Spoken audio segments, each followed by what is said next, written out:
Alors, vous savez que c'est un phénomène bizarre, cette notion de la teshuva, parce que il y a une marcoquette, il y a une discussion dans les chachamim, les poskim, pour savoir si bichlal, il y a une mitzvah de teshuva ou non. Nous, on trouve ça évident, parce que c'est normal, une mitzvah de faire teshuva et tout.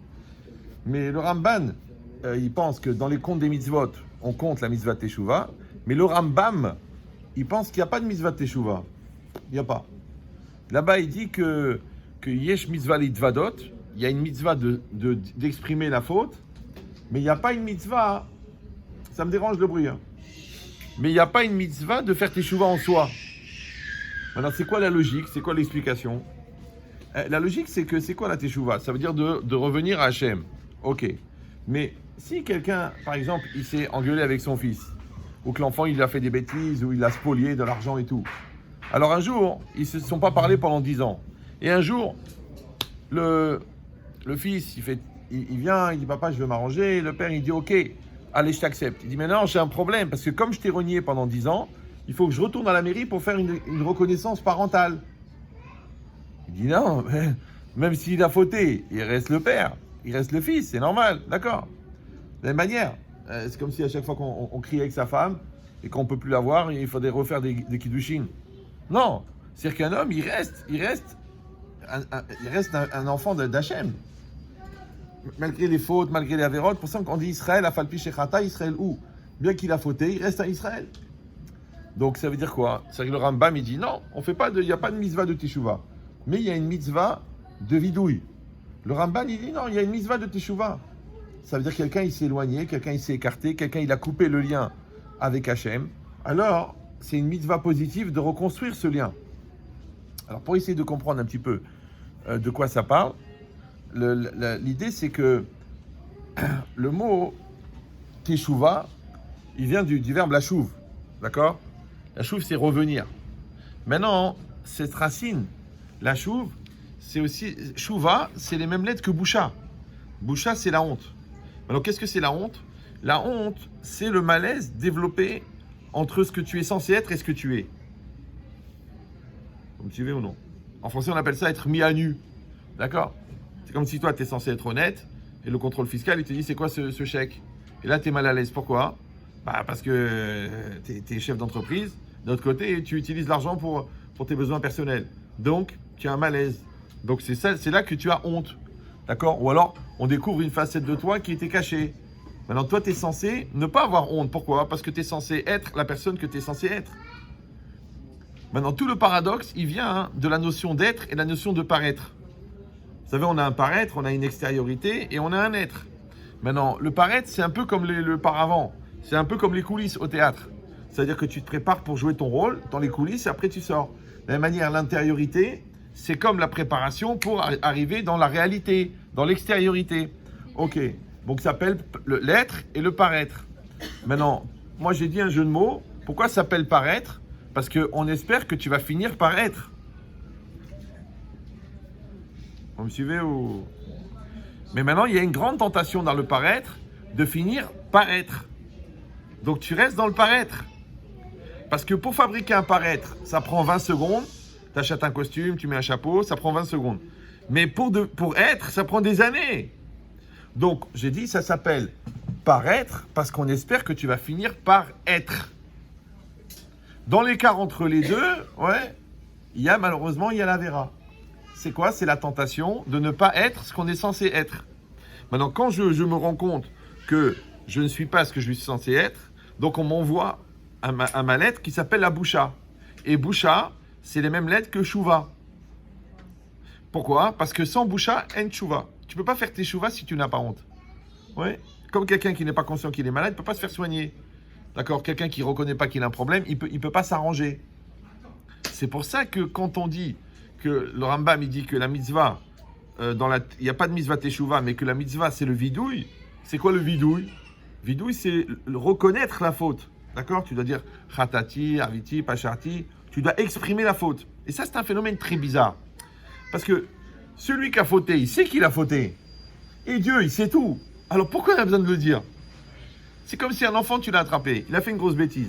D'accord? Il manque $5 dans le porte-monnaie de la mère. Et on a retrouvé les $5 dans le sac du petit. Ouais, et c'est le même billet parce qu'il y avait une petite lettre dessus. Donc l'enfant, il sait que c'est lui qui a volé.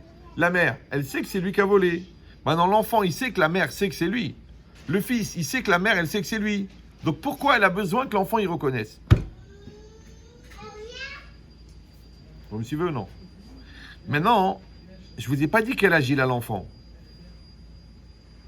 Donc même un homme ou une femme qui se fait attraper sur une grosse bêtise à 40 ans, ouais, bien qu'on a les preuves, on a l'affirmation, on a les témoins, on dit je veux que tu reconnaisses, je veux que ça sorte de ta bouche. Mais pourquoi? À quoi ça sert? Alors le phénomène c'est comme ça, c'est que, bon je prends l'exemple de l'adultère, mais c'est dans n'importe quel domaine c'est pareil. À partir du moment où il y a une tromperie, que ce soit un mensonge ou une escroquerie ou une embrouille ou un changement, le vrai problème c'est qu'il y a deux choses. Il y a la faute en elle-même, de la faute qui a été de la tromperie, mais il y a un autre problème, c'est qu'il n'y a plus de confiance. Donc maintenant, moi, je ne sais plus avec qui je suis marié. Les femmes, elles me disent, ok, Rav, il me supplie, il jure sur la tête des enfants, sur la Torah, mais maintenant j'ai un problème, j'ai plus confiance. C'est-à-dire, je le crois quand il dit qu'il ne recommencera plus, mais je n'ai pas confiance. Mais je le crois, mais je n'ai pas confiance. Pourquoi? Parce qu'il a montré qu'il a plusieurs facettes. Donc le problème, c'est quoi?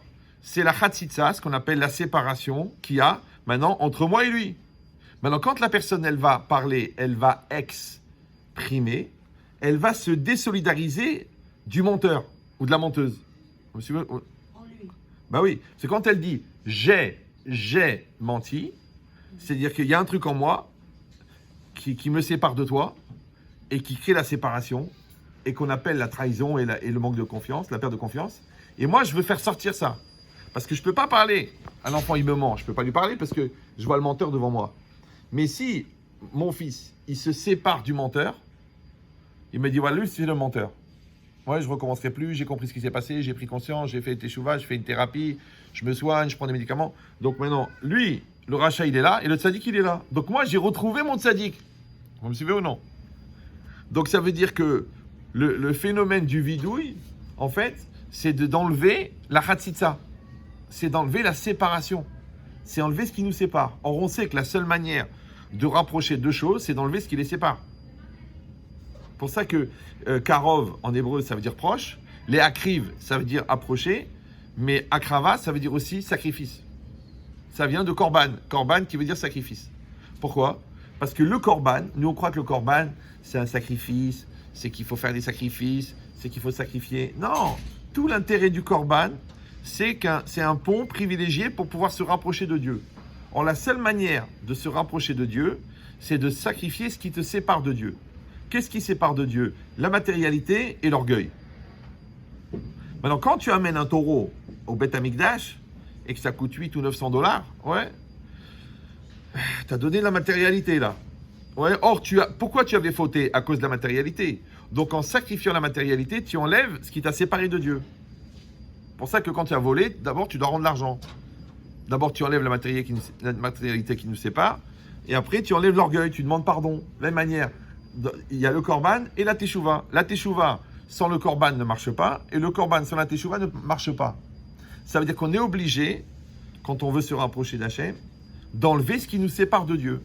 Qu'est-ce qui nous sépare de Dieu? La matérialité et l'orgueil, puisque c'est pour ces deux-là qu'on l'a sacrifié. C'est comme dans un couple, c'est pareil. C'est pour ça que le Rambam, toujours, il compare le couple avec la relation avec Hachem, avec la relation avec l'autre, parce qu'il dit que en fait, qu'est-ce qui sépare un homme et une femme? L'orgueil et l'égoïsme. Maintenant, pour éliminer l'orgueil, on a donné la reconnaissance, et pour éliminer l'égoïsme, on a donné la bonté. Maintenant, quand moi, je vais faire ce travail d'éliminer ce qui nous sépare, automatiquement, je me rapproche. Maintenant, l'orgueil et l'égoïsme, c'est quoi? En français, ça s'appelle l'amour-propre. Ouais. Et on en a un chacun. Et on dit, pour créer un amour commun, il faut éliminer deux amours-propres. Mais les gens, ils font l'inverse. Ils cultivent l'amour-propre, mais ils s'étonnent de la fracture. Alors, c'est exactement pareil. Pourquoi celui qui était le plus proche de Dieu, dans tous les tzadikim depuis la création du monde, c'est qui? C'est Moshe Rabbeinu. Ouais. Et qu'est-ce qu'on a retenu comme qualité? On n'a pas dit tzadik, on n'a pas dit chacham, on n'a pas dit gadol, on a dit anav. Ve'aish Moshe anav mikol adam. Ouais. Et Moshe était l'homme le plus humble. Donc ça veut dire que l'humilité, c'est la manière d'éliminer la séparation avec Hachem, puisque lui c'était le plus proche. De la même manière, l'humilité, elle a deux facettes. Une facette gashmiout, matérielle, parce que tu frimes parce que tu as une Lamborghini, et une facette mentale et intellectuelle qui s'appelle l'orgueil. Ça va? Mais en vérité, les deux, ce sont des façades. Bah oui, parce que tout le monde sait que l'orgueil, c'est la dignité des nuls. Les gens qui sont nuls sont obligés d'être orgueilleux. Parce qu'ils ne vont pas reconnaître qu'ils sont nuls. Donc ils font genre, ils sont forts. Moi, je vous donne l'exemple. Un lion, il fait 2,50 m de long, il pèse 200 kg. Il a une mâchoire, 5 hommes. Chaque coup de patte, il enlève 10 kg de viande. Est-ce qu'il a un badge avec marqué dangereux? Non, parce que c'est un lion. Mais si un petit rat, comme ça, il sort d'un trou et il met un petit badge, il marque lion, est-ce qu'on va être impressionné? Voilà, vous avez tout compris. Donc l'orgueilleux, c'est quelqu'un qui sait qu'il est tellement nul qu'il est obligé de frimer. Mais celui qui est fondamentalement bon et performant et brillant, il n'a pas besoin de frimer puisque ça se voit qu'il est bon. Vous me suivez où? Donc en fait, c'est une carapace. Or, sachez que plus la cuirasse est épaisse, plus l'intérieur, elle est en verre de terre. C'est pour ça que le phénomène en psychologie, ce qu'on appelle les GG, non? Les grandes gueules, ouais. Les gens, plus ils crient fort, plus ils sont nuls. Plus ils terrorisent, plus ils sont bidons. Ouais, pourquoi? Parce qu'il n'y a rien dedans, il n'y a personne dedans. Au contraire, la personne qui terrorise, c'est qu'elle n'a pas confiance en elle. Parce que celui qui a confiance en lui n'a pas besoin de terroriser, puisqu'il émane de lui une assurance, une présence, une prestance qui fait que l'autre, il dit, écoutez, celui-là, il vaut mieux le respecter. D'accord? Donc, qu'est-ce qu'on est en train de dire? On est en train de dire que ça, c'est que quand le moi intérieur et le moi extérieur, ils se sont rejoints, ouais, alors à ce moment-là, il n'y a plus besoin de frimer. Mais quand il y a une trop grande distance entre ton être et ton paraître, parce que tu es nul à l'intérieur et tu as l'air fort à l'extérieur, donc tu es obligé de frimer. D'accord? Donc, c'est quoi la teshuva à ce moment-là? Alors, donc on a dit Shuva, Boucha. D'accord? Il y a une deuxième lecture de la teshuva. C'est quoi? C'est Ashava. Toujours sur la même racine. Ashava. Ashava Taveda. Il y a une mitzvah de ramener un objet perdu. C'est quoi la mitzvah? C'est que l'objet, il est attaché à la personne. C'est que le corps, il est lié à la personne. Vous me suivez ou non? Mais la propriété, si elle est liée à la personne. Le marcha, il dit c'est pour ça qu'on doit mettre la mezouza sur la maison. Parce que de la même manière que tu portes les tefilines sur la tête et les tefilines sur le bras, donc les tefilines sur la tête, c'est pour maîtriser la tête. Les tefilines, donc tu dis ta tête, elle est consacrée à Dieu. Sur le bras, tes forces, elles sont consacrées à Dieu. Et sur la maison, cette maison, elle est consacrée à Dieu. Ça va? D'accord. Donc maintenant, donc à ce moment-là, je ne sais plus de quoi je parlais. Ouais. Donc ça veut dire que... Ah non, c'est Eshiv. Maintenant, il y a une mitzvah, Ashavat Aveda, ramener un objet perdu. Si je vois un objet qui appartient à quelqu'un, j'ai une mitzvah de le remettre dans son contexte. Alors j'aurais pu dire, Mina Shamaim, il a perdu, tant pis pour lui, ça veut dire que ça profite à quelqu'un d'autre. Non, non, la Torah, elle a dit, tu remets les choses dans son contexte. Parce qu'en fait, la personne, elle et son contexte, ils font un. C'est pour ça que c'est assourd de prendre la femme de l'autre. Parce que la femme, elle fait partie du contexte de ce monsieur. Comme ça ne viendrait pas à l'idée de voler les enfants d'un autre. Alors, comment tu fais? Tu penses que tu veux prendre la femme de l'autre? Elle est adaptée. D'accord? C'est pour ça qu'on ne parle jamais de sa femme. On parle toujours de la femme de l'autre. Ouais. Qui est devenue en selle d'ailleurs. Mais l'idée, c'est ça. C'est que la Torah, elle te demande de remettre la chose en situation. Maintenant, il y a une halakha dans Ashavat Aveda. Si tu as la bourse et tu sais que ton copain, il a des actions de cette action, il a des valeurs. Et tu vois la valeur qui est en train de baisser, qui perd 10, 15, 20, 30%, tu as une mitzvah minatora de l'appeler pour lui dire attention, ton argent est en train de perdre, ta valeur est en train de perdre de la valeur. En tant que Ashavat Aveda. Maintenant, quand le gars il a perdu un stylo, un portefeuille ou une brebis, je comprends que je dois lui ramener un objet. Mais là, c'est un concept, c'est une valeur qui est en train de baisser. Quand même, la Torah, elle a dit Ashavat Aveda. Maintenant, qu'est-ce qui est plus conceptuel qu'une valeur et qu'un objet? C'est la neshama de l'autre. Si tu vois un juif qui est en train de se perdre, c'est une mitzvah de faire Ashavat Aveda, puisque cette neshama, elle est perdue pour Am Israël, elle est perdue pour Dieu. Donc tu dois la ramener à Dieu. Ça va? Maintenant, si déjà tu es obligé de le faire pour quelqu'un qui n'est pas toi, Kalva Hamor, pour toi, que tu dois te ramener à Dieu, Vous suivez ou non? Parce que la première personne sur qui tu dois faire zikouiller à Yahid, c'est toi. Déjà que toi, tu te ramènes, toi. Ouais, au lieu de la ramener. Tu dois te ramener. Vous me suivez? Donc ça, c'est le principe de Hashava. Mais il y a encore une autre lecture d'une notion de la racine, Shuv. C'est la notion de Yishuv. C'est quoi Yishuv? Un Yishuv, c'est un makom Yishuv, c'est un endroit installé, un endroit civilisé. D'accord? Par exemple, si vous êtes en plein au milieu du Canada, à 1000 km d'un premier village, vous êtes dans la brousse. Maintenant, si vous arrivez à un village, ça s'appelle un makom Yishuv, un makom installé. Maintenant, quand quelqu'un tombe à la mer, ouais, c'est rare que dans la panique, il cherche une autre mer pour se calmer, pour se rassurer. Si quelqu'un il est dans le désert, il ne cherche pas un autre désert. Il cherche une ville, un village, une station-service. Alors il dit le Rav Yerucham Halevi, un grand chidouche, En chosrim et là les makom haïchouv. On ne revient qu'à un endroit qui est installé. Vous me suivez ou non? Maintenant vous avez bien compris le balagan, la brousse et la civilisation. Ça va pour vous? Oui, non? La civilisation et la brousse. Maintenant à l'intérieur de la personne aussi, il y a la brousse et la civilisation. Il y a le côté cinglé, le fou, on a dit tohu bohu, d'accord? Le bilbou, la da'at, le yetzerara, la touma, la khara, le truc. Et il y a la personne posée physiquement, psychologiquement, émotionnellement, financièrement, spirituellement. Donc maintenant, quand toi, tu dois faire teshuva, tu dois être roser les makom haïchouv. C'est où le makom haïchouv? C'est l'endroit chez toi qui est civilisé. Alors les goïms, ils disent, il a retrouvé ses esprits. C'est très intéressant, comme s'il les a perdus dans le grenier ou là, il les a fait tomber de la voiture. Mais il les a retrouvés. Il a retrouvé ses esprits.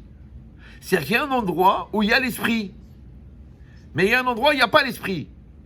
Quand l'esprit sort, il s'en va. On dit en français, il a perdu l'esprit. D'accord? Ou alors, on dit, il a eu une perte de présence d'esprit. Ce qui est pratiquement un gros mot. Ouais.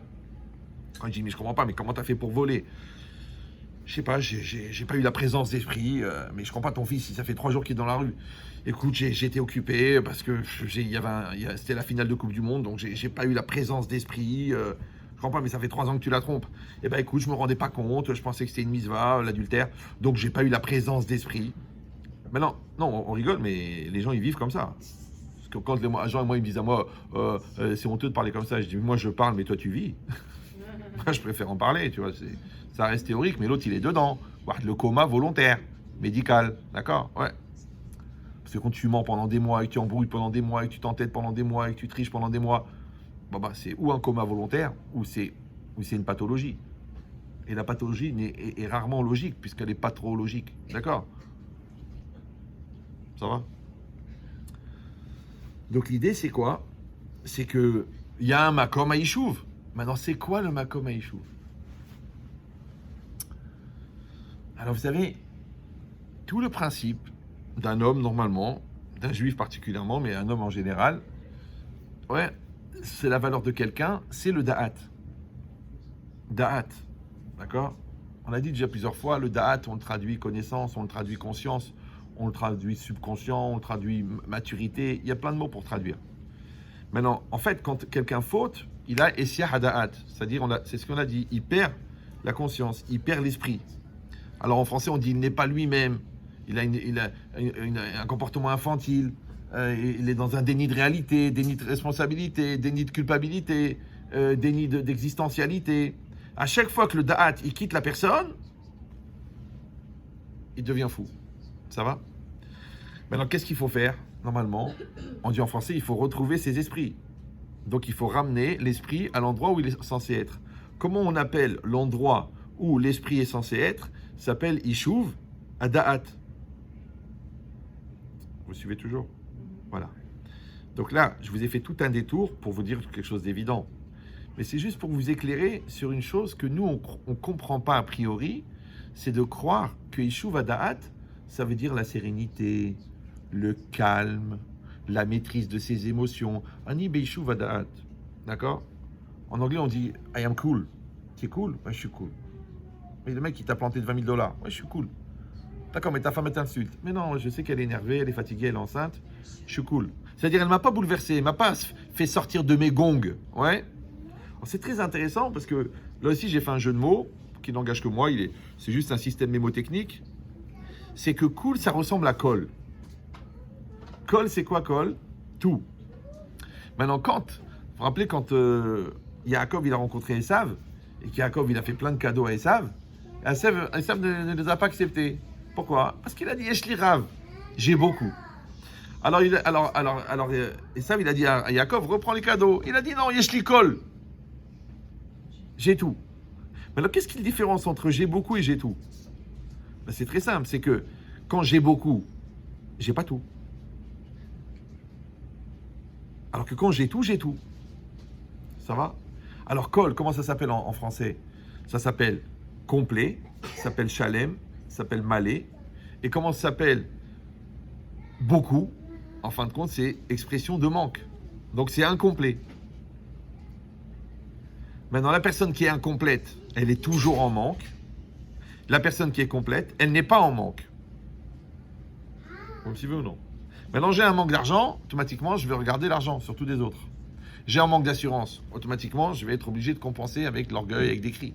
J'ai un manque de compréhension, donc je vais me complexer que quand tu me dis que toi tu sais, monsieur, je sais tout. Mais c'est pas parce que l'autre il sait, c'est parce que toi tu sais pas. Donc ça veut dire que celui qui connaît ses manques, ouais, il sait sur quoi il va être éprouvé, puisque les manques ne viennent que révéler, puisque la réalité ne vient que révéler les manques. D'accord? Donc la fille qui va dire « Ouais, je tombe toujours sur des gens qui abusent de ma gentillesse », c'est-à-dire que toi, tu as un manque d'affection, tu as un manque de reconnaissance personnelle, tu as un manque d'assurance. Donc tu es en train de mendier ce qui est dû normalement. Maintenant, pourquoi c'est dû? Parce que toi, tu es censé être bien dans ta peau. Et si en plus, tu as de l'attention, c'est bien. Mais si toi, tu ne vis ton équilibre que grâce à l'attention que l'autre te donne, tu deviens ce qu'on appelle un mendiant de l'amour, qui a été repris par un grand penseur qui s'appelait Enrico d'ailleurs. Mais quand toi tu deviens un mendiant de l'amour, tu crées par effet de résonance un trafiquant d'amour, ce qu'on appelle le chantage émotionnel. Voilà. Boral Sarah, je sais, c'est renversant, d'accord? Restez calme, ça va ou non? C'est beau. Posez-le, c'est pas grave, c'est rien, c'est que de l'eau, ça fait pousser. Donc ça veut dire quoi? Ça veut dire que celui qui connaît ses manques, il est libre. Et celui qui les a comblés, il est encore plus libre. Mais celui qui n'en est plus dépendant, il est encore plus libre que celui qui les a comblés. C'est ça les trois niveaux. D'accord? Maintenant, celui qui nie ses manques, lui, carrément, il est dépendant. Celui qui les comble, donc en les comblant, il les reconnaît, donc il devient dépendant. Ouais. Mais celui qui n'a plus de manque, ce qu'on appelle en français, il maîtrise ses manques, ouais, il est complet celui-là. Maintenant, le problème, c'est que la relation avec le manque, elle est différente dans la spiritualité et la matérialité. Parce que dans la spiritualité, il faut combler les manques. Mais dans la matérialité, il faut maîtriser les manques. Ça va? Maintenant, les gens, ils font le contraire. Dans la matérialité, ils essayent de combler les manques, et ça ne se comblera jamais, puisque la soif, elle est immatérielle. Donc, comment tu peux combler une soif spirituelle avec une nourriture matérielle? C'est ce qu'ils disent les Chachamim. Yesh lo manier otse matayim. Il a 100, il veut 200. D'accord? Maintenant, dans la matérialité, c'est pas genre le steak au beurre, la côte de bœuf, et la spiritualité, c'est la Hamida. Non, parce qu'il y a aussi de la spiritualité matérielle. Par exemple, la colère, c'est un très très haut niveau de matérialité, que les Chachamim, au niveau Touma, ils comparent à aller visiter une prostituée. Je ne sais pas si vous voyez. Une prostituée, c'est assez impur. Oui, non? D'accord? Eh bien, la colère, c'est le même niveau de Touma. Ça va? C'est incroyable. Donc, de la même manière, l'orgueil, c'est un très haut niveau de matérialité. La convoitise, c'est un très très haut niveau de matérialité. Alors que tu n'as rien fait. Rien que tu regardes la femme de l'autre, la maison de l'autre, tu dis, ah, elle est bien, elle est truc. Cette pensée-là, elle est matérielle. Donc il n'y a pas que de la matérialité matérielle, vous me suivez ou non? Il y a aussi de la matérialité spirituelle. Mais le pire, c'est quoi? Nous, on est dans une génération un peu spéciale. C'est que le tikkun, normalement, d'un juif, c'est de rendre la matérialité spirituelle. Mais nous, on est arrivé dans une génération où on a rendu la spiritualité matérielle. Je ne sais pas si vous me suivez. C'est-à-dire que même les mitzvot, elles sont devenues matérialistes. Au lieu que le matériel, on le rend spirituel, c'est le spirituel qu'on a rendu matériel. Du coup, la cache-route, ça devient de l'argent. Les yeshivot, ça devient le nom. L'extérieur, ça devient le truc. Appartenir à un groupe, ça s'appelle une secte. La matérialité, la spiritualité, on l'a rendu matériel. Très grand auteur du Maroc, qui s'appelait Boual Sara. C'est lui qui a fait cette remarque. Mais, d'un autre côté, c'est un peu compréhensible. Parce qu'Hachem, c'est pas qu'il a mis le matériel d'un côté et le spirituel de l'autre. Il a mis le spirituel dans le matériel. Donc on est obligé de sublimer le matériel pour atteindre le spirituel. Donc on est obligé de rentrer dans le matériel pour atteindre le spirituel. Malheureusement, il y a beaucoup de gens qui s'arrêtent en chemin. Parce que quand ils découvrent le matériel, ils disent « Ah, laisse tomber le spirituel ». Alors qu'en fait, le spirituel, il est dans le matériel. Ça aurait été facile si on avait mis le spirituel dans le spirituel et le matériel dans le matériel. On dirait « Ah, c'est sourd, ah, on se rapproche pas de ça. » Non, non, non. Par exemple, la femme a un défaut majeur. Vous le savez. Non? C'est qu'elle est belle. Du coup, l'homme, il met des années à comprendre que sa femme n'est pas un objet. Donc la Torah, elle a donné la nida pour que l'homme, il aille chercher la spiritualité de sa femme.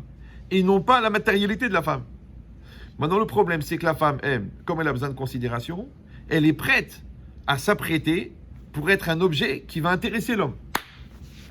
Du coup, l'homme, il dit, ok. Et elle dit, et si je ne m'apprête pas comme ça, le gars, il va regarder ailleurs. Donc, elle-même, elle aurait voulu, par exemple, s'habiller avec pudeur, mais elle dit, moi, si je m'habille avec pudeur, mon mari regarde ailleurs. Donc, on est rentré dans une espèce de serpent se mord la queue, de Khelet al-Denia, ouais, que on est sorti des relais. Maintenant, un homme, lui, il doit apprécier la personne de sa femme, même s'il rencontre le corps de sa femme. C'est pour ça qu'il y a la nida. Parce que pendant 15 jours, la femme n'a plus de corps. Alors, on va voir si tu as le même comportement. Mais si tu fais la gueule pendant la nida, c'est que tu es un consommateur. Et c'est rare que quelqu'un il s'excite devant une boîte vide. C'est vraiment qu'il aime la boîte. Il est resté attaché à l'emballage. Ouais. Bah, c'est exactement pareil. La Torah, elle t'a dit, on va faire Shabbat. 3 repas, 20 000 calories. Mais tu vas manger l'irvot Shabbat ou tu vas manger l'irvot Beten? Vous me suivez ou non? On va faire des yamim tovim, des repas de malades. Tu dis Chatzi lachem, Chatzi lachem. Mais en vérité, c'est faux. Même le lachem, il est lachem. Parce que tu dois manger pour la simcha du Hag. Vesamarta bechagecha. Pas vesamarta. Quand ça, bechagecha. Donc à chaque fois, le challenge, c'est de prendre le spirituel qui est dans le matériel. Maintenant, quel est le but? Quel est le projet de tout ça? Quel est le projet des mitzvot? Les gens disent, c'est faire des mitzvot, aller au monde futur, être Yerei Shamaim, étudier la Torah. Non. C'est quoi le projet? À quoi ça sert? Hein? Servir Hachem, mais pourquoi faire? Alors je vous donne le... Restez calme, monsieur. Arrête. Pourquoi quelqu'un, on dit qu'il est Ben Olamaba, Ba Olamazé? Ouais. Il n'y a pas écrit qu'ici tu es Ben Olamazé et après tu vas Olamaba. Non. C'est que tu dois être Ben Olamaba, c'est-à-dire apte au monde futur, Ba Olamazé dans ce monde-ci. Mais tu dis, mais ce monde-ci, c'est pas Olamaba. Alors écoutez bien ça. Vous savez, quand quelqu'un il fait des études de médecine, s'il s'applique avec beaucoup d'efforts, il peut devenir médecin. Ça va? Si quelqu'un il fait des études de plomberie, il peut devenir plombier. Si quelqu'un il fait des études de dessinateur industriel, il peut devenir dessinateur industriel. Maintenant, quand vous les voyez les trois au mikvé, le médecin, le dessinateur industriel et le plombier, vous ne voyez pas qui c'est qui est médecin. Pourquoi? Parce que c'est ce qu'il est devenu. Maintenant, le problème, c'est qu'on ne peut pas devenir sans faire. Donc, en fait, on est obligé de faire pour devenir. Donc, nous, on croit que le but de l'acte, c'est l'action, mais en fait, le but de l'action, c'est la résonance de l'action. Or, la résonance de l'action, c'est quoi? Donc, le phénomène, c'est tu as étudié la Torah, tu apprends, et ensuite tu vas réaliser. L'ilmod, almenat, la asot. Tu dois faire. Maintenant, quand tu fais, qu'est-ce qui se passe? Donc, passer du potentiel au réel s'appelle l'existence, exister, être à l'extérieur. Cette séquence-là, elle s'appelle expérience, d'accord? Maintenant, quelle est, écoutez bien, écoutez, c'est de la pensée benchetricienne. Donc, quelle est la résonance de l'existence dans l'expérience? Tu as une expérience qu'on appelle en hébreu un nisayon. Donc, c'est que Dieu il te pose une question et toi, tu as la réponse. Quand tu réponds à la question en même temps que tu es romed banisayon, on appelle ça en hébreu, tu vas exister, donc tu vas réaliser, ouais, et bien, ça va par résonance, ça va te renvoyer quelque chose à toi. Maintenant, comment on appelle la résonance de l'exercice, de l'existence à travers l'expérience? Ça s'appelle la maturité. Donc ça, c'est ce que tu fais, et ça, c'est ce que tu deviens. Ça va? Maintenant, si tu as fait, tu n'es pas devenu. Le mec, il a fait 6 ans de médecine, mais il foutait rien. Ou alors, il a fait comme ça, pour le côté intellectuel. Il a fait 10 ans d'Yeshiva, mais pour les maths, le Rajba, le Ran, il n'a pas développé la Hirat Shamaim. Après, tu le vois, il drague des goyotes, tu dis, mais qu'est-ce que tu fais là? Ouais, mais attends, ça va, c'est Midi Rabalan. 10 ans d'Yeshiva et tu dragues des goyas. Tu dis, ouais, mais c'est pas Minatora, il n'y a pas de Nida chez le goy. 10 ans d'Yeshiva. Alors, heureusement qu'il n'était pas 10 ans proxénète. Qu'est-ce qu'il aurait fait alors? Oui, il a organisé des portes ouvertes pour les maisons closes. D'accord? Non. La logique, c'est qu'il a fait la yeshiva, mais il n'est pas devenu Bachur yeshiva. C'est pareil. Dans le mariage, on se marie. Pourquoi faire? On se marie. Tu fais de la gentillesse, de la douceur, de la finesse, du bien, du chesed, de la karatatov. Mais pourquoi faire? Pour devenir marié. Maintenant, si tu vois qu'après 10 ans de mariage, tu as encore des comportements de célibataire, ça veut dire que ton expérience de mariage ne t'a pas rendu marié. Les enfants, c'est pareil. Les soucis, le truc, les devoirs, le truc, enlève ton doigt de ton nez, tiens-toi bien, avance, évolue, grandis, fais ce que tu as à faire, je t'en prie, écoute, viens faire mitra. C'est pourquoi faire tout ça? Tu crois que c'est pour éduquer l'enfant? Pas du tout. C'est pour que le parent devienne parent. Ça veut dire que l'opportunité de devenir parent, elle t'est donnée par tes enfants. Ce qui est en fait une opportunité de devenir adulte. Parce que quand tu es un gamin devant un adulte, tu peux toujours dire que c'est de la faute de l'autre. Mais quand tu es gamin devant un gamin, ça fait un peu lourd. Donc l'enfant t'oblige à être adulte. Donc le but c'est quoi? C'est la personne que tu vas devenir grâce à ce que tu as fait. Ça va toujours? Maintenant, dans l'accomplissement des mitzvot, ça s'appelle Hashava Lalev. Ramener la chose au cœur. Le cœur c'est quoi? C'est l'essence de l'être. C'est l'intériorité. D'accord? Alors c'est très intéressant que tout part du cœur et tout revient au cœur. Si ça part du cœur, ça veut dire que ça vient de ton intériorité la plus profonde. C'est pour ça qu'on l'avait dit dans le cours, si vous vous rappelez, que Mekor et Ratson, c'est la même valeur numérique. Ratson, c'est la volonté et Mekor, c'est la source. Et d'un autre côté, ça, c'est ce qui se passe dans le cœur. Et d'un autre côté, Rav Dessler, il dit, allez, vous Metsiout. Le cœur, c'est ça la réalité de quelqu'un. C'est ce que tu es réellement, c'est pas ce que tu montres, c'est pas ce que tu crois être, c'est pas ce que les gens pensent que t'es, c'est ce que t'es. Ça s'appelle Dvarim Masurim Lalev. Ça s'appelle les choses qui sont transmises au cœur. C'est-à-dire qu'il n'y a que toi qui sais. Maintenant, si même toi, tu ne sais pas, il faut consulter un psychiatre. Mais normalement, toi, tu es censé savoir si tu as vraiment la kavana dans la Hamida, si vraiment tu considères la personne à qui tu dis Chazak, si vraiment tu dis merci ou tu te débarrasses d'un mot comme ça de culture. Ouais. Donc, il n'y a que toi qui le sais. Maintenant, ça s'appelle que tu as créé en toi une Metsiout. Mais où? Dans ton cœur. Parce qu'encore une fois, la Metsiout du cœur, c'est l'être. La Metsiout, la réalité extérieure, c'est le paraître. Maintenant, là, on te demande de fabriquer une Metsiout de Dieu dans ton cœur. Donc les téphilines, c'est pour que tu aies les téphilines dans ton cœur. C'est pas pour mettre les téphilines.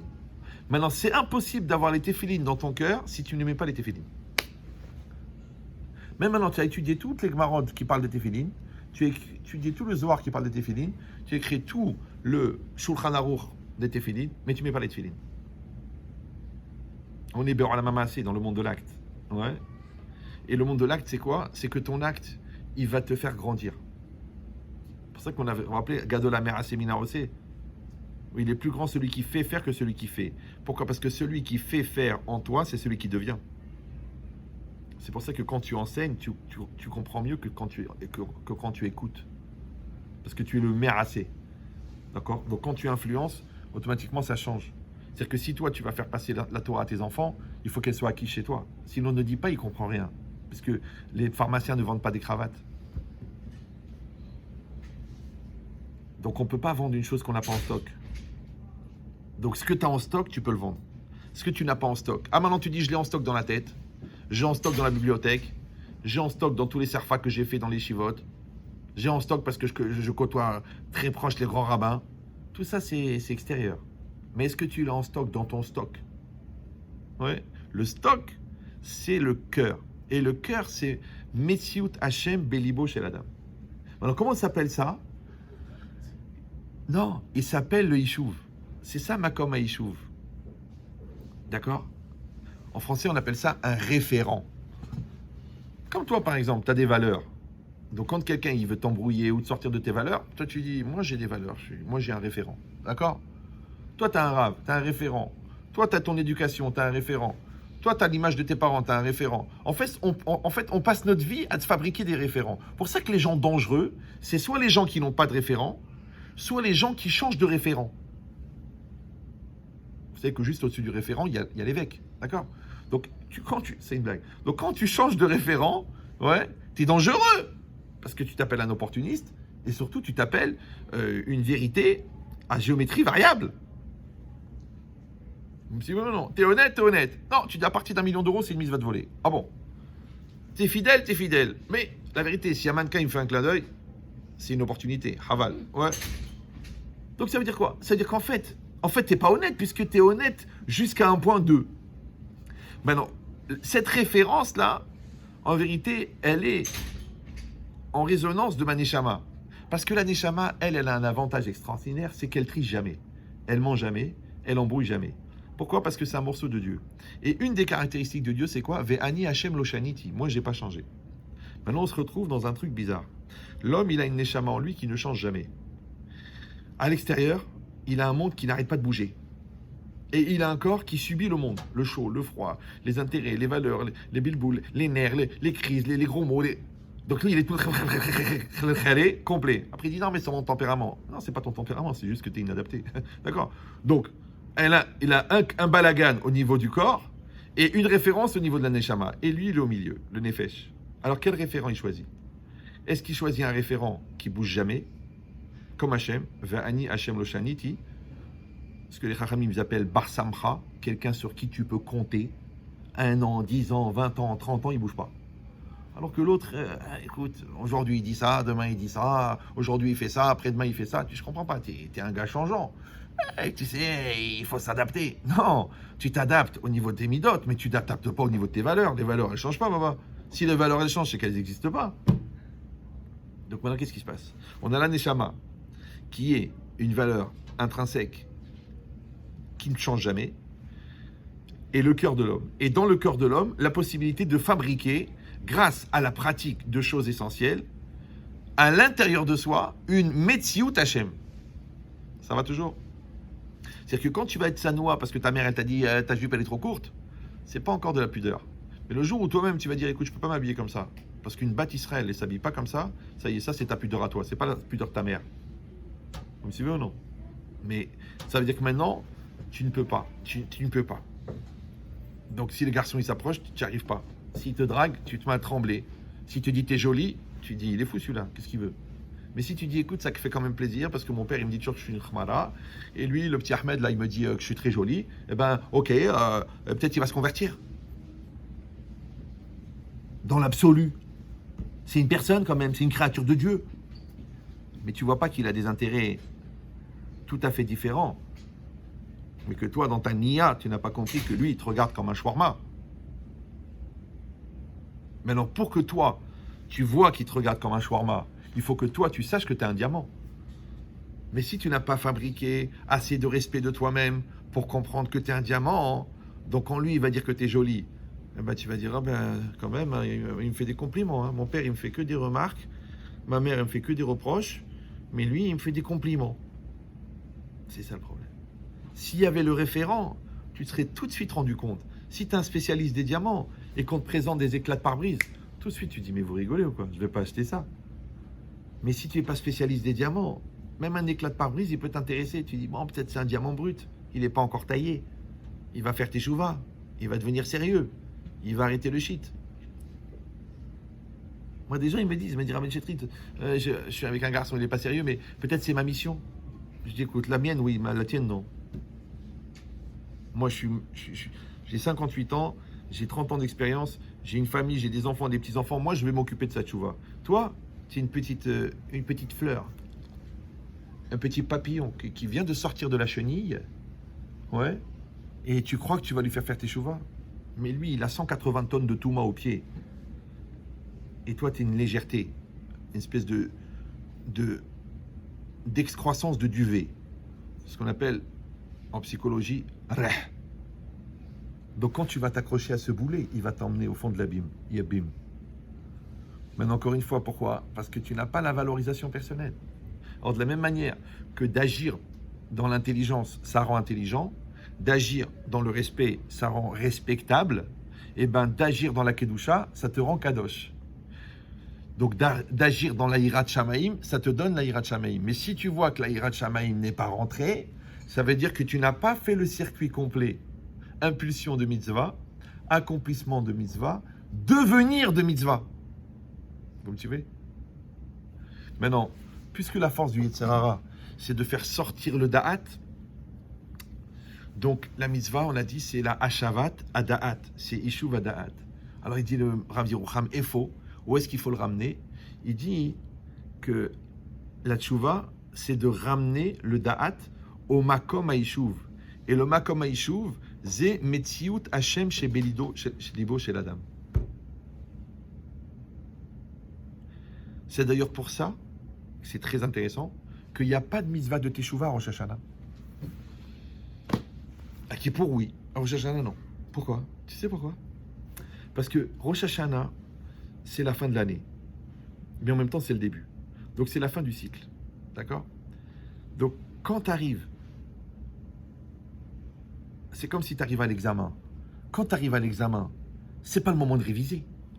C'est pas le moment de prendre tes cahiers. C'est pas le moment de prendre tes livres. Ça y est, c'est fini, Baba. Maintenant, c'est l'examen. Exam, extérieur, âme. Ça fait sortir ton âme. Donc maintenant, Rosh Hashanah, tu es revenu à la case départ du premier jour de l'année. Et là, ça va être quoi l'examen? L'examen, c'est est-ce que tu vas te rendre compte que tu as une Metziut Hashem en toi ou non? Comment ça se vérifie? Tu dis, je vais aller voir un prophète, je vais aller voir un tzaddik, il va me dire, Yesh lecha Metziut Hashem balev. Non, ça n'a pas besoin, papa. C'est très simple. Tu prends toutes les mitzvot que tu fais toute l'année et tu essayes de les faire. Donc tu dis, tiens, je vais faire les brachot. Ah, j'arrive pas à faire avec la kavana. Tiens, je vais faire le kratchema. Ah, je prends pas sur moi le joug divin. Tiens, je fais la amida. Ah, j'arrive pas à prendre sur moi la concentration. Ah, je regarde les filles dans la rue. Ah, je pense à des embrouilles. Ah, j'ai des pensées dégueulasses dans la tête. Je comprends pas, le jour de Rosh Hashanah, t'as des pensées comme ça. Ça veut dire En mitziut Hashem balev. Vous me suivez ou non? Oui, non, oui, non. C'est comme si toi et moi on veut faire un business. Alors tu me dis, ouais, je vais faire du business, j'ai entendu que tu es dans l'immobilier, tout ça, je vais faire le business, moi aussi je vais faire le business, moi aussi je vais gagner de l'argent. Il n'y a pas de problème, c'est normal, tu as le droit, tout le monde a le droit, on est en démocratie. Ok, maintenant je dis tout de suite, ce genre de business, c'est pas genre caisse d'épargne, la banque de trucs, il faut 100 000. Tu mets 100 000 $, je mets 100 000 $, on arrive avec 200 000 $, on va chez le Kablan, le promoteur, on lui dit voilà, on prend 7% sur la construction, d'accord? Le reste, on va vendre sur plan, et quand on a assez de clients, la banque nous accorde le crédit et on construit. Mais il faut 200 000 $. 200 000 €, t'es prêt? Donc moi je mets 100, toi tu mets 100. Le gars il dit, ah mais tu comprends, 100 ça fait beaucoup, c'est pas évident, et puis qu'est-ce que ça veut dire de mettre 100, et si ça marche pas, et puis ça me stresse, et puis tu me harcèles avec tes 100, et tu me demandes 100, et tu me stresses. Attends, je t'ai rien demandé. Tu peux rester dans ton petit compte à 1,2 de rendement annuel, hors impôt. Maintenant tu veux faire du gros business. Gros business, 100 000. Ça va? Ben, c'est exactement pareil. Quand toi, tu veux avoir un lien avec Hachem qui est fort, il faut que tu prennes les risques. Il faut que tu t'esquintes. Donc, quand tu fais par exemple ton Daf Yomi tous les jours, Ça a l'air de rien. Mais au bout de 3 mois, c'est mortel. Mais tu le fais quand même. Quand tu prends sur toi de prier Betsibour, toutes les prières, c'est très très dur. D'ailleurs, il faut souvent perdre son père ou sa mère pour commencer à le faire. Ouais. Parce que là, tu dis, je peux pas rater le Kaddish. Mais là, c'était le Kaddish de Dieu. Alors qu'avant, c'est le Kaddish de ton père. Mais toute l'année, c'était le Kaddish de Dieu. Ah, c'est pas évident, c'est pas facile. Il pleut. En plus, j'habite au-dessus de la synagogue. Il y a de la distance. D'accord. Donc, mais en réalité, c'est quoi?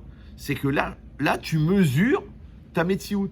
Maintenant, de la même manière que ta Metsiout de mariée, tu la mesures dans ta tentation, dans un bar à Hong Kong, à 10 000 km de chez ta femme, comme tu mesures la réalité de ton honnêteté devant une proposition d'embrouille, comme tu mesures ta force de vérité devant une proposition de mensonge. Donc le Nisayon te donne la mesure. Rosh Hashanah, c'est le jour de la mesure. Référence absolue. Parce que tu fais toutes les mitzvot que tu fais toute l'année, et c'est ça qui constitue le jugement. Vous me suivez ou non? Les gens, ils croient qu'on va me ressortir tous les diocèses de l'année. On va me dire, t'as fait 173 000 mitzvot, et t'as fait 283 000 avérotes, et t'as fait ça, et t'as fait ça. Mais non, c'est pas la peine, c'est pas la peine. C'est pas la peine. Quand tu veux savoir si une corde, elle est solide ou elle est dure, tu ne fais pas 1 million de tests, tu tires dessus. Si elle craque, elle est fragile.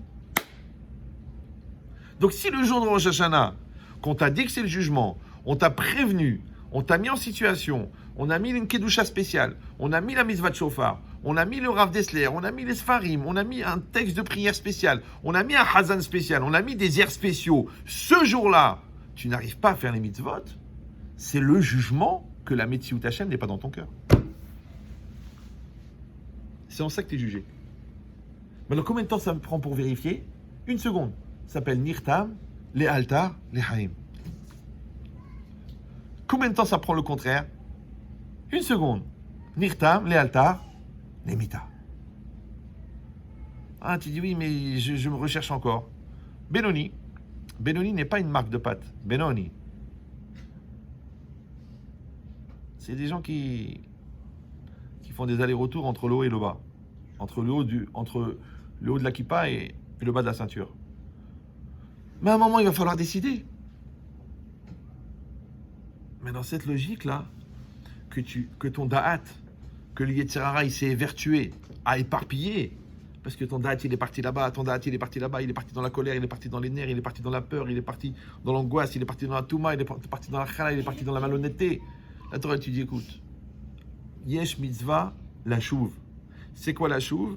C'est de ramener ce da'at, l'imkomo, à sa place. C'est quoi sa place?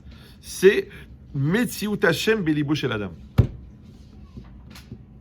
C'est pour ça que toute la vie, on fait teshuva. Bah oui, parce que comme tu vas augmenter de plus en plus ta Metziut Hashem, normalement, tu es de plus en plus croyant, mais concrètement. Donc à chaque fois, ton esprit, il va s'éloigner un peu moins et tu vas le ramener à chaque fois. Donc quand tu es un ignorant total, eh ben, tu manges des écrevisses le jour de Kippour en disant Chag Sameach. Tu allumes la Hanoukia dans la Souka en disant bonne fête à tous. Mais après, tu as appris la Lacha, tu as appris Shulchan Aruch, tu as appris l'esprit de la Torah. Tu vas faire des avérotes plus fines. Donc la distance restera moins avec Hachem qui est en toi. Donc la teshuva sera plus courte, plus facile. Donc c'est ça le problème. Le problème, c'est que quand toi, tu ne fais pas ce travail, qui est un double travail, parce que d'un côté, tu as créé en toi une réalité de Dieu, mais en même temps, tu dois lutter contre la séparation qui se crée entre toi et Dieu. C'est pour ça que la Mishnah là-bas dans Yoma, elle dit que les bénis Israël à Kippour, quand ils font teshuva, c'est comparé au mikvé. Ouais. L'ifnemi atem metaerim, et dit Rabbi Akiba, il amène le pasouk mikvé Israël Hachem. Le mikvé des bénis Israël, c'est Hachem. Or, vous vous rappelez que le mikvé, mesdames, si vous n'êtes pas entièrement dedans, ça ne marche pas. Mais même si vous êtes entièrement dedans, mais qu'il y a un corps étranger entre la peau et l'eau, ça ne marche pas non plus. Maintenant, ce n'est pas le moment de faire une vraie conférence. Et en plus, qu'il faut que je trouve un taxi pour aller à l'aéroport. Mais c'est bon, c'est réglé. Maintenant, écoutez bien ça. Le mot mikvé, j'ai dit un chidouche cette année à Rosh Hashanah, à Kippour. Mikvé, ouais, ça c'est, la racine c'est quoi? Kouf vavhe, d'accord? Et c'est intéressant parce que c'est la même racine que tikva. C'est quoi tikva? L'espoir. Maintenant, qu'est-ce qu'on dit? Kavé el Hashem, espère en Dieu. Donc ça, je l'ai lu nulle part. C'est un chidouche personnel. Peut-être c'est faux, mais c'est joli. Peut-être c'est vrai. Tant mieux pour vous que vous l'avez entendu. Ouais. Parce que Rav Dessler, dans un autre endroit, il dit que l'espoir vient de la Neshama. Parce qu'on a dit, il y a la Neshama et le corps. Le corps n'a pas d'espoir, c'est de la viande. Ouais. L'espoir, c'est quoi? C'est de croire dans l'inconnu, c'est de croire dans l'avenir, c'est d'en croire au lendemain. Le corps, il voit que le présent. Tu bouffes, tu manges, tu dors, tu fais caca. Ça, c'est le corps. La Neshama, elle croit dans l'avenir. Parce que elle dépasse le temps. Pour la Neshama, le futur, c'est du présent. Ça va? Donc, il dit, l'espoir ne peut venir que de la Neshama. Le problème, c'est que sur la Neshama, il y a des Khatzitzot. Il y a des couvertures, d'accord? Ça s'appelle la matérialité. Maintenant, la mitzvah, c'est d'enlever la séparation. Maintenant, dès que tu enlèves la séparation, automatiquement, la lumière, elle sort. Quand tu enlèves l'abat-jour, quand tu enlèves le rabat-joie, la lumière, elle revient. Ouais. Maintenant, enlever la khatzitza s'appelle surmera, écarte-toi du mal. Mais cumuler une réalité spirituelle de Dieu en soi s'appelle asetov. Pourquoi? Parce que Tov, on l'a déjà expliqué, c'est pas bien. Tov, c'est complet. C'est Kol de tout à l'heure. Ouais. Donc ça veut dire que, en fait, tu deviens complet à l'intérieur de toi quand toi, tu fais le Tov. C'est ça ce qu'il a dit. Tamim tiye imachem elokecha. C'est-à-dire que tu dois atteindre la tmimout, c'est-à-dire d'être entier, d'être complet. Quand tu es entier entre toi et ton âme, les goïms ils disent en ton âme et conscience. Parce que la conscience, c'est toi, et l'âme, c'est Dieu. Maintenant, quand toi, tu es en équilibre entre ton âme et ta conscience, ce qu'on appelle en français la cohérence, et en hébreu, tzaddik, tu n'as pas de problème. Mais quand tu es obligé de faire des compromis, parce que ta conscience, elle n'est pas en accord avec ton âme, et on a dit que l'âme, c'est une référence absolue, qui ne change jamais. Donc, quand tu n'es pas en accord avec tes valeurs éternelles, automatiquement, tu vas être en mal-être. Donc, soit tu vas prendre des médicaments, soit tu vas faire souffrir les autres.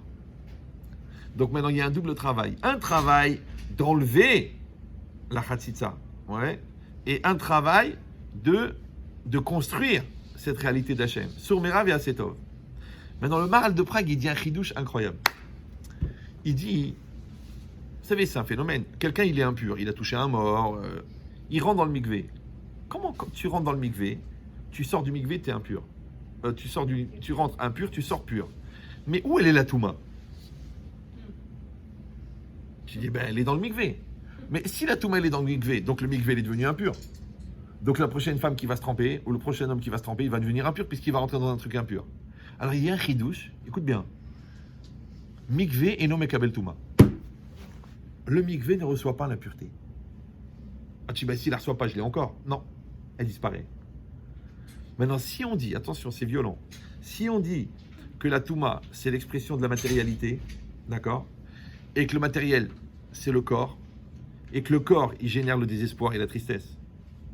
Par contre, la Neshama, elle génère la volonté et la simcha, la vraie simcha, ouais, pas le plaisir, la joie. Parce que le plaisir, c'est la joie du corps, et la simcha, c'est la joie d'un Neshama. Donc, ce qu'on appelle en français la satisfaction d'être. Donc, ça veut dire que la Touma, ouais, qui est l'état d'être de la mort, parce que quand quelqu'un meurt, il devient impur. Donc le lien avec la matérialité, c'est le lien avec la mort, puisque la matérialité elle-même, sans la Neshama, elle est morte. C'est-à-dire qu'à chaque fois que tu enlèves ton da'at, tu meurs un peu. Maintenant, comment on enlève le da'at? Par la faute. Et c'est marqué, En adam met elaim ken choté. Un homme ne meurt que s'il a fauté. N'essayez pas de retenir. C'est enregistré, vous le réécouterez. D'accord? Rien qu'à essayer de suivre. Donc maintenant, qu'est-ce que ça veut dire que on a dit que l'espoir vient de la Neshama. Et la Touma, c'est quoi? C'est ça les Khatzitzot.